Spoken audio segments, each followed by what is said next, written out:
Bonjour et bienvenue dans la maison Siloé. J'espère que vous allez très bien. Aujourd'hui, nous allons parler d'un thème qui touche beaucoup de femmes pendant l'accouchement ou avant l'accouchement.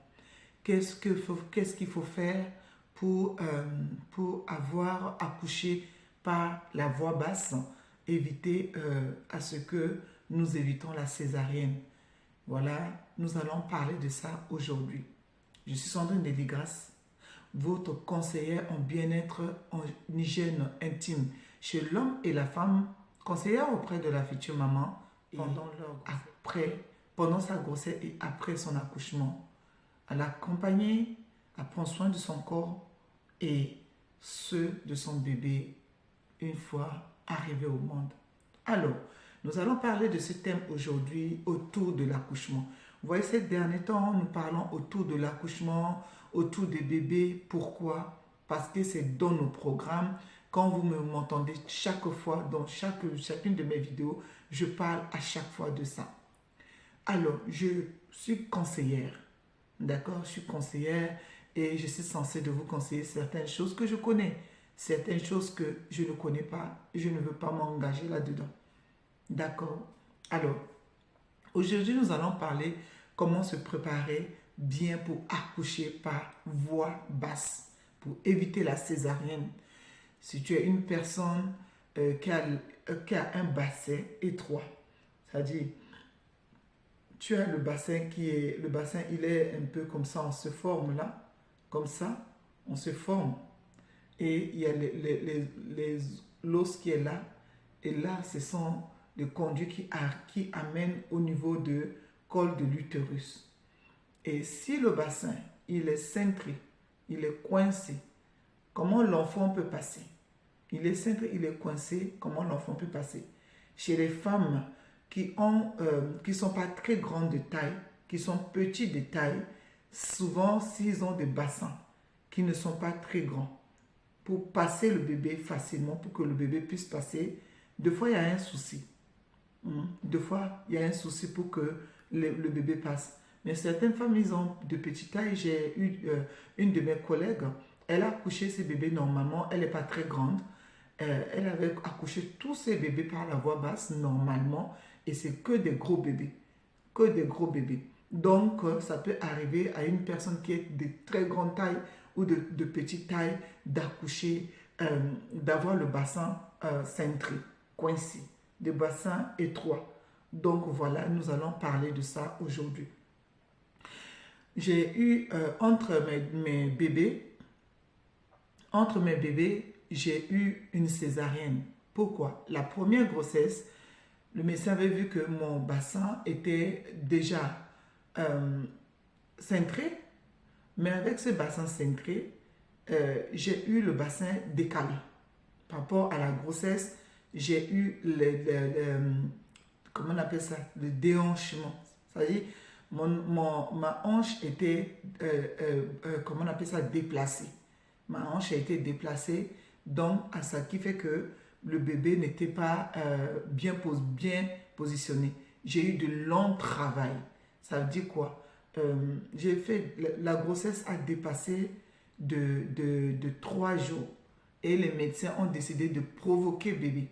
Donc bébé pour venir, ça c'est la première grossesse. Bébé pour venir, ça m'a beaucoup pris du temps et Dieu merci, j'avais accouché ce bébé tranquille. La deuxième grossesse, comme il n'y a pas eu beaucoup de cas entre la première et deuxième, il y a eu que 1 an et 1 mois pile, j'ai accouché la deuxième. Mais la deuxième pour l'accouchement, c'était un peu compliqué. Pourquoi? Ce bébé était gros. Comme l'utérus n'a pas eu le temps de se rétrécir, bébé a grossi dedans. Donc à 8 mois et 1 semaine, ce bébé était déjà à 3 kg 300 et quelques. 3 kg 300 et quelques. Donc 3 kg 300, voilà. 3 kg 800 par là. Voilà. C'était un gros bébé. Comme le de malheur, elle n'avait pas beaucoup de place pour se retourner. Elle se tournait, se retournait. Du coup, ce bébé avait pris le cordon ombilical. Quand elle a eu à prendre le cordon ombilical, imaginez-vous, cordon ombilical, placenta, bref, elle a collé tout contre le col. Impossible de faire sortir ce bébé. Heureusement que je connais mon corps et que j'ai pu alerter les médecins en me touchant, en voyant que ce bébé ne bougeait pas. Ça a sauvé la vie de ce bébé. Bref, le sujet d'aujourd'hui n'est pas là. Donc, le bébé ne peut pas passer.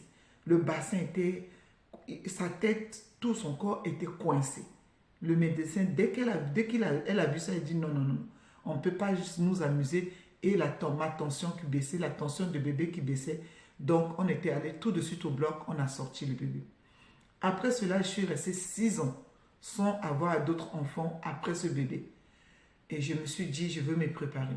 Quand j'ai commencé à tomber enceinte de le troisième bébé, le médecin m'a dit, votre bassin ne nous approuve pas trop à ce que vous accouchez par la voie basse. Je leur ai dit non, non. Moi, je vais accoucher par la voie basse.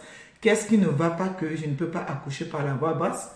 Les médecins m'ont dit clairement, soit vous allez voir un ostéopathe qui vous redresse déjà le dos pour vous donner la chance de votre côté. Et deuxième chose, vous avez le bassin étroit, ce qui fait que si le bébé est très gros pour passer, c'est un peu compliqué et ça peut créer des dangers. De deux, vous êtes quelqu'un qui fait beaucoup d'hémorragie, donc beaucoup plus de facteurs pour que vous ne puissiez pas accoucher par la voie basse. Je me suis dit, ok, je suis rentrée chez moi. À partir de 7 mois, j'ai commencé à faire des mouvements. 7 mois, je sais que, voilà, 7 mois et demi, on peut accoucher. Donc, mes bébés sont déjà gros. À partir de 7 mois, mes bébés, 7 mois et demi, j'ai des bébés déjà 3 kilos, 3 kilos, à peu près 3 kilos ou 2 kilos 900. Donc, je peux accoucher à tout moment. Donc, j'ai commencé à me redresser le dos, à m'asseoir, pas croiser les pieds. Parce que deux fois, nous les mamans, nous aimons beaucoup croiser les pieds. Et quand j'étais jeune, ma grand-mère lui disait, à force de croiser les pieds, ton bébé à l'intérieur aussi croise les pieds, bébé fait exactement ce que tu fais. Attention, parce que ça peut te poser des problèmes, ça peut amener un bébé paresseux. Et le bébé, quand le moment de l'accouchement arrive, quand il y a des contractions, il va croiser les pieds. Il va descendre en croisant les pieds ou en croisant la main et ça va te poser des problèmes au niveau des épaules. Donc, la grand-mère disait ça, moi je rigolais. Mais ces conseils m'ont beaucoup aidé. Ça m'a aidé à éviter le deuxième césarienne. Donc, du coup, j'ai commencé à me redresser droit, à me positionner en me posant les pieds, à faire des gestes vraiment réguliers. C'est-à-dire le dos toujours droit, m'asseoir, je veux m'asseoir en accroupant sur en faisant l'ergonomie. L'ergonomie, c'est-à-dire pas me tomber directement, mais prendre tout sur la cuisse, prendre tout sur la cuisse, prendre tout sur la cuisse. Et je l'ai fait pendant longtemps, pendant au moins jusqu'à mon accouchement. Pourquoi? Parce que ça positionne ton dos et ça positionne l'enfant. Et quand je veux travailler, je ne me penche pas comme ça, comme on a l'habitude de pencher. Je me mets en ergonomie toujours pour baisser, pour m'élever, pour ramasser la saleté. Ça m'aide à ce que le bassin reste droit. Le bassin reste droit et quand bébé va grandir, comme on appelle ça, la dilatation du bassin va se faire à cette position-là. Donc, j'ai suivi des sages-femmes à l'époque qui parlaient beaucoup à ma mère pendant l'entraînement à l'accouchement. On disait à ma mère, restez droit, vous ne bougez pas beaucoup. Quand vous travaillez, restez toujours dans ce sens pour que votre dos prend position, comment on appelle ça, normale, pour ne pas que ça soit trop déformé. Donc pour moi, ces conseils-là m'ont beaucoup fait du bien. Je me suis préparée comme ça jusqu'à mon accouchement. Quand l'accouchement était approché, quand je faisais l'entraînement à l'accouchement, je me mettais toujours en position de l'ergonomie, dos, tout reposé sur la cuisse, et quand je me positionnais, tout reposé sur la cuisse. Je ne mets pas mon dos ou penché comme ça ou dans ce sens. Je me suis dit dans la tête, je dois accoucher par la voix basse. Il y a la mindset dedans. Il y a l'effet de comprendre, de mettre dans ta tête que voilà ce que tu veux et que tu veux que ça arrive, c'est dans ta tête. Si la peur est là, c'est sûr que tu vas accoucher par césarienne. Si tu n'as pas peur, tu es resté sereine, tu vas accoucher par voix basse. Cet enfant est arrivé, je l'ai accouché par voix basse, sans péridurale en plus, et je l'ai accouché très vite, pas comme d'habitude. J'étais allée la veille. Les médecins, les sages-femmes m'ont dit, non, vous êtes qu'à 2 doigts et tout, on ne peut pas vous garder. Je suis rentrée à la maison et j'ai commencé à faire le travail, marcher. Quand je sentais la contraction, je me mettais dans cette position, toujours de l'ergonomie, jusqu'à sur les genoux. Je me levais pareil. Et j'évitais de manger des choses lourdes. Les médecins, les sages-femmes m'ont dit, non, vous êtes qu'à 2 doigts et tout, on ne peut pas vous garder. Je suis rentrée à la maison et j'ai commencé à faire le travail, marcher.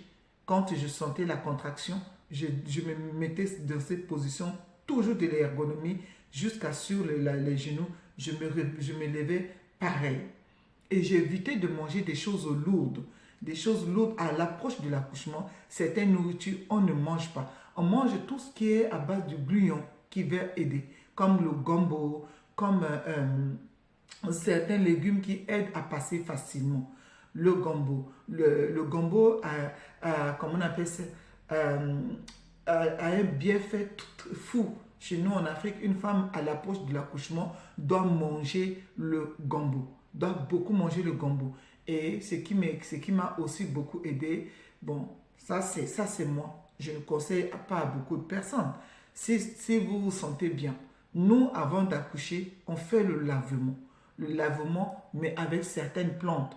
Certaines plantes qui aident également à faire que le bébé pousse. Mais moi, j'ai fait le lavement tout court et ça m'a beaucoup aidé à nettoyer mon corps, à nettoyer déjà la place pour aider le bébé. Donc, tout doucement, je me suis préparée dans la tête mon bébé et je parlais à mon bébé. Je retournais mon bébé tout doucement avec ma main.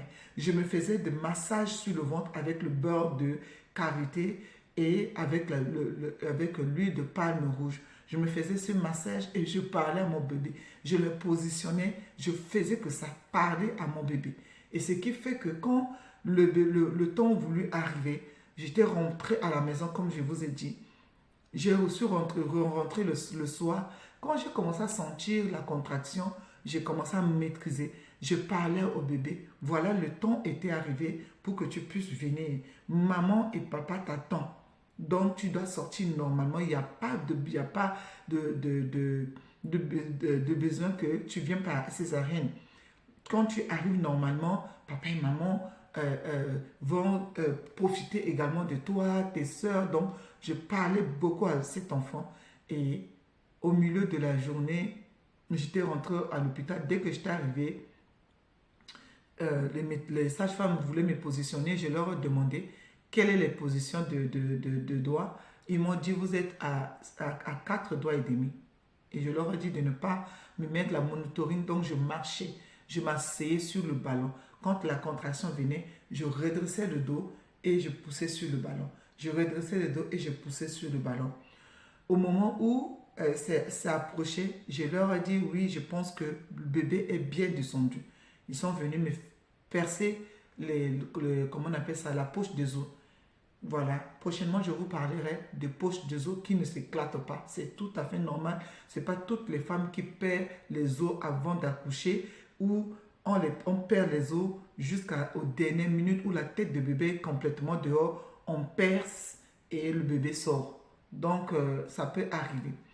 Voilà, si on veut accoucher par voie basse et qu'on peut éviter la césarienne, c'est voilà les positions droites et l'ergonomie à chaque fois. L'ergonomie à chaque fois évitons de se baisser n'importe comment, n'importe le sens, mais se baisser sur la cuisse et que la cuisse prend tout pour que, au fur et à mesure que le bébé grandisse, le bassin s'écarte.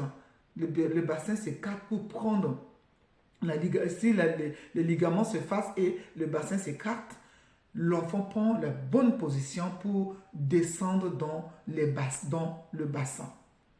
Prend la bonne position pour descendre dans le bassin et cela vous aidera beaucoup et ça vous évitera la césarienne. Voilà ce que je peux vous donner comme stratégie que j'ai eu à faire. Masser beaucoup bébé, soulever le ventre pour arranger bébé, c'est une bonne chose également. Masser le bas-ventre pour que les bas-ventres puissent être vraiment dégagés pour que bébé puisse descendre facilement. Voilà ce que j'ai à vous dire et c'est les techniques que j'ai eu à faire pour moi, pour que j'ai pu accoucher. Après cette césarienne, j'ai eu 3 bébés. 3 bébés après cette césarienne, j'ai eu 3 bébés par la voie basse et c'est les mêmes méthodes que j'ai fait. Voilà ce que je peux vous donner comme conseil. Alors, la tisane, c'est votre ami. Tisane de citronelle, c'est votre ami. La nourriture comme gombo, c'est votre ami. Toutes les nourritures gluantes, c'est votre ami. Ne refusez pas le gombo. Le gombo, c'est un très bon aliment qui aide beaucoup de femmes pendant la grossesse à manger de gombo, Le gombo aide, ça facilite à ce que le bébé descend facilement.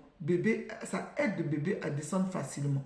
Donc voilà les amis, ce que je peux vous conseiller aujourd'hui, de manger beaucoup de bons aliments, des fruits également qui vous aidera, de la mangue également qui vous aidera beaucoup et à vous concentrer et dedans. La morale. Votre morale doit être morale d'acier qui va vous conduire à accoucher ce bébé par voie basse. À très bientôt dans la maison Siloué. Nous revenons avec encore sujet des enfants ou autour des femmes enceintes.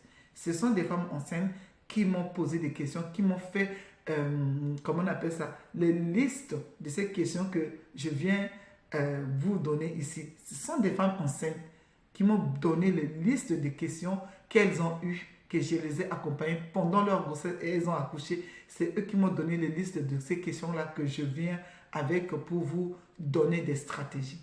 Bye bye.